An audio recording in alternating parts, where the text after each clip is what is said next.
जो वीडियो देख रहा है चैनल को लाजमी सब्सक्राइब करें और कल से ये नावल दूसरे चैनल पर अपलोड होगा जिसका लिंक नीचे कमेंट्स में पिन है। हमारी बात सुनकर हैदर भी गुलबाज के पीछे बैठ गया। हम जैसे ही मेन रोड पर गए तो हमने देखा कि दो रेलियां तैयार खड़ी थीं जिस पर मिट्ठू और उसकी माँ चंदमक्खी सामान लोड कर रहे थे। हमें देखकर चंदमक्खी बोली, अब क्या करने आए हो यहाँ? तो गुलबाज चुप रहा तो चंदमक्खी बोली, तेरे बाप ने हमारा जीना हराम कर दिया है। हमने कई बार बोला कि हमारे इलाके में सैलाब है, तुम हमें रहने दो, मगर वो रोज़ रोज़ धमकियां देता है। मैं बोला, माँ सी बात तो सुनो, हम लोग उसके बाप की तरफ से मुआफ़ी मांगने आए हैं और सुंदिल का हाथ भी। चंदमक्खी बोली, वह बड़ी बात है, बाप नफ़रत जताने आ जाता है और बेटा फिर पिया जताने। इसने नफ़रत से गुलबाज की तरफ इशारा करते हुए कहा, चल जाओ यहाँ से, अब दोबारा मत आना, हम लोग जा रहे हैं। अपने बाप से कहीं कि हमारी भी कोई इज्जत है,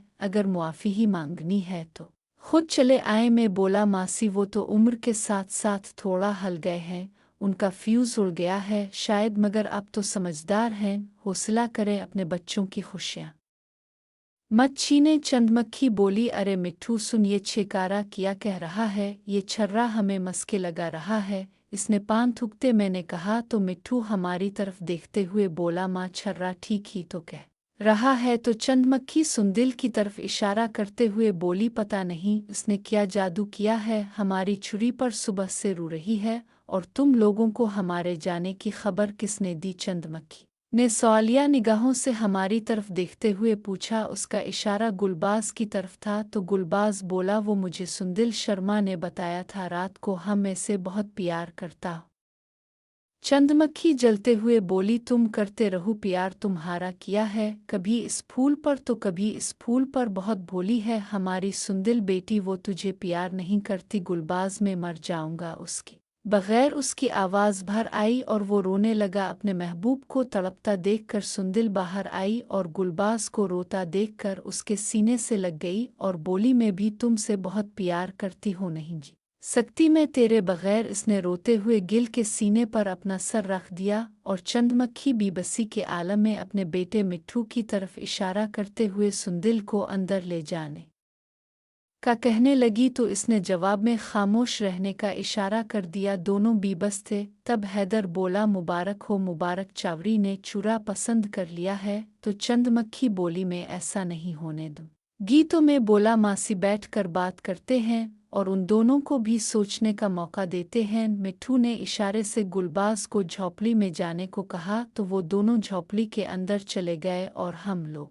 बाहर ही चारपाइयों पर बैठ गए। और मैं बोला, मासी तुम लोग सुंदिल का रिश्ता गिल को दे दो, लड़का बहुत प्यार करता है, इसे बहुत सुखी रखेगा। चंदन मक्खी गहरी सोच के समंदर मैं गोताखोर थी। सुंदिल ने गुलबाज के गिले लगकर अपनी माँ की कुश्ती में चीत जो कर दिया था, अब वो सोच में डूबी हुई बोली, भगवान को बेजोड़ रिश्ते पसंद नहीं हैं, लड़की हिंदू है लड़का मुसलमान है, दो मजहब हैं, मुआशरा क्या कहेगा और कैसे जीने देगा उन्हें? हम अपनी छुरी को जीते जी नर्क में धकेल दे। मिट्ठू अपनी माँ की बात सुनकर खामोश था। मैंने अपनी जेब से 500 वाले नोट निकाले और चंदन मक्खी के हाथ में दे दिए। वो फटी फटी नज़रों से मुझे देखते हुए बोली, ये क्या है, मैं इसका क्या करूं? तो मैं बोला, मुआशरा को किसी की भी परवाह नहीं है, उन्हें सिर्फ पैसा पसंद है। जाओ और अपने बेटे की शादी की तैयारी करो, मैं देखता हूँ जब तुम उन पैसों से समर्ती और उसकी माँ के जोड़े खरीदोगी तो शादी में कैसे नहीं हाँ करती, जो अब तक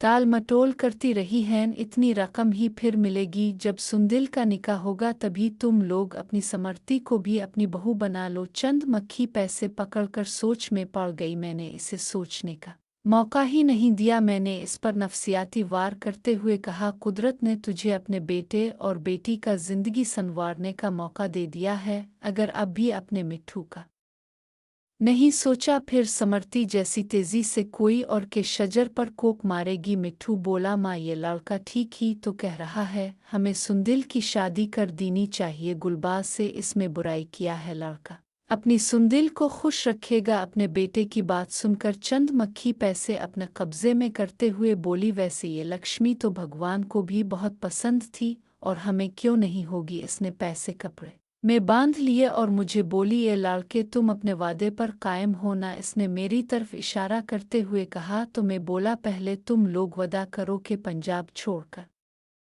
नहीं जाओगे और सुंदिल का निकाह आज ही पढ़ा दोगे हमारे गुलबाज के साथ। तो चंद्रमक्खी बोली, हम नहीं जाएंगे पंजाब छोड़कर, और तुम लोग निकाह की तैयारी करो, हम लोग इस रिश्ते पर खुश हैं। अपनी माँ के मुंह से हाँ सुनकर सुंदिल बहुत खुश हुई और वो अपनी माँ के गिले लग गई और बोली, माँ तुम बहुत अच्छी हो। दोनों माँ बेटी एक दूसरे के गिले लगकर रोने लगे। जज्बात से गुलबाज मेरे गिले से लग गया और बोला, नवाबजादे तेरी बड़ी खुशी दी खबर है, हमारी शादी आज ही होगी। तो मैं बोला, हाँ आज शाम को तुम दोनों का निकाह पढ़ा दिया जाएगा। हैदर ने मौलवी साहब को फ़ोन किया और शाम को दोनों का निकाह पढ़ा दिया गया। सुंदिल ने लहंगा पहना हुआ था और गुलबाज ने सफ़ेद काटन का सूट पहन रखा था, क्योंकि इस निकाह को अभी खुफिया ही में रखा गया था। जिस दिन गुलबाज और सुंदिल की शादी हुई, इसी शाम समर्ती और मिट्ठू भी पति पत्नी बन गए। सुंदिल ने इस्लाम कबूल कर लिया था। चंद्रमक्खी ने ढेर सारी दुआएं देते हुए रुखसत किया गुलबाज को। रुखसती के बाद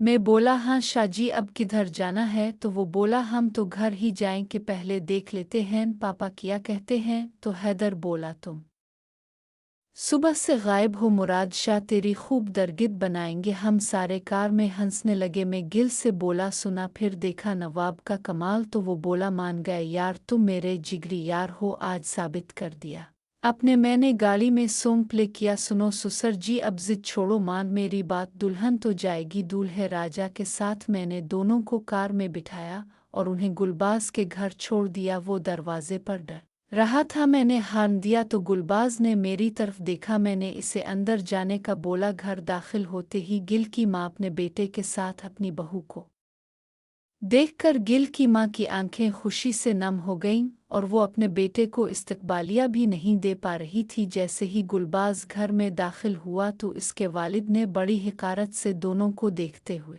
कहा, उधर ही रुक जाओ गिल, इस घर में तुम्हारे लिए कोई जगह नहीं है। गुलबाज की आंखें भर आईं। वो आंखों से बोला, पापा मेरा कसूर किया है जो इस घर में मेरे लिए जगह तंग पड़ गई है। मुराद शाह तुम ने बहुत घाटे का सौदा किया है इस नीच जात से शादी करके। गुलबाज बोला, बाबा इश्क बल्ले का हो या फिर गिल का सौदा ऐसे ही होता है। ये अब इस घर की बहू है मुराद शाह, ये तुम्हारी भूल है। बच्चे ये लड़की इस घर की बहू नहीं बन सकती। गुलबाज तड़पते हुए, अब ये मेरी इज्जत है बाबा, और इश्क जात नहीं देखता जिसको आप नीच जात कह रहे हैं। इसने मेरी खातिर अपना मज़हब छोड़ दिया, अब ये मुसलमान है, और कोई भी मज़हब इंसानों से नफ़रत नहीं सिखाता। चल सुंदिल हम चलते हैं, हम कहीं और रह लेंगे। वैसे भी मेरा इस तरह के सलूक से दम घट रहा है।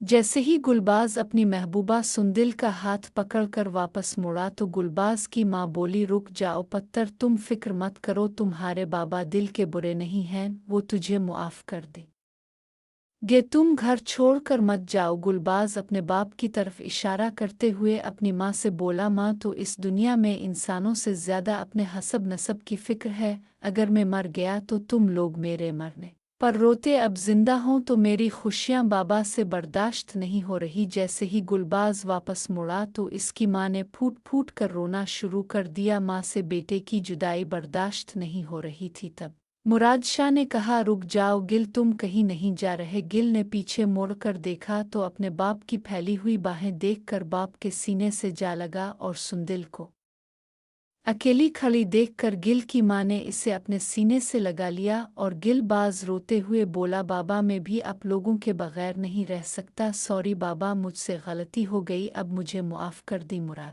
शाह अपनी बहू के सर पर प्यार भरा हाथ फेरते मैंने बोला, गलती तो मैंने कर दी पत्तर, एक औरत के भी कुछ हुकूक होते हैं। सुंदिल बेटी ने तुम्हारी खातिर अपना सब कुर्बान कर दिया है, हमें इसकी पर खुलूस जज्बे की कदर करनी चाहिए। गिल को इसके घर वालों ने उनकी शादी को कबूल कर लिया और मैं हैदर के साथ दरवाजे से ही वापस चला आया। हैदर बोला, लो भी नवाबजादे विस गया जे घर सा गुलबाज दी बन चाचा, मुराद मत सोचे कि ये सुबह सवेरे दुकान खोलेगा। मैं बोला, कोई नहीं वीर, वक्त तेरे ऊपर भी आएगा। मैं घर आया तो सदफ ममा के सर पर थे लगा रही थी और मेरी बहनें सहन में क्रिकेट खेल रही थी। मुझे देखते ही मम्मा बोले, सुबह सुबह किधर? मुनच्छक के ट्रिपिया में मम्मा के पास चारपाई पर ही बैठ गया और बोला, बस वो मुझे एक छोटा सा काम था इसलिए मैं बन बोले ही चला गया। सॉरी माँ। तो मम्मा बोले, सॉरी दाश, लगता अब भूख लगी होगी तो घर की याद आ गई, अपने बाप की तरह लोगों के कामों में ही लगे रहना, ना वक्त से खाने की फिक्र ना पीने की। मैं बोला, बस माँ चुप कर जाओ। ओ अपने गुलबाज दी शादी हो गई इस पक्की वास हिंदू कड़ी नाल में इधर ही गया था। मम्मा शर्म से अपने मुंह पर हाथ रखते हुए बोले, पाए मेरे रबुआ। गुलबाज ने एक ही चुन चाट देता, जरा शर्म ना आई? पता नहीं आजकल दे जोइक की सोच के मापियो अपनी खुशियां तो दूर दूर कर दे नहीं पे। सदफ मुंजी पर बैठी मेरी माँ के सर पर तेल का मसाज करते हुए बोली, बीबी जी, जब इश्क का तूफान चलता है तब ऊंचे दरख्तों के पत्ते और गलियां के पत्ते भी झोलियां पाल देने में बोला, माँ ए इश्क जादी सिपी पे केदी है किधर? तीनों भी बात से प्यार तो नहीं हुआ था? तो वो शर्माते हुए बोली, नवाबजादे मेरी गिल छे अपनी गिल कर, तुम अपने दोस्त गुलबाज की तरह ना करना के चुप कर के ही वो अपनी बात अधूरी छोड़कर ही किचन में चली गई। और माँ बोली, नहीं मेरा पत्थर ऐसा वैसा कोई काम नहीं करेगा। कुछ ही देर में सदफ खाना लेकर आई, मैंने खाना खाया और डेरे की तरफ चल दिया क्योंकि आज धान की फसल काटनी थी और नवीद मुझे बार बार फ़ोन करके पूछ रहा था कि क्या हिसाब किताब है कटाई का। तो मैं डेरे की तरफ चल दिया।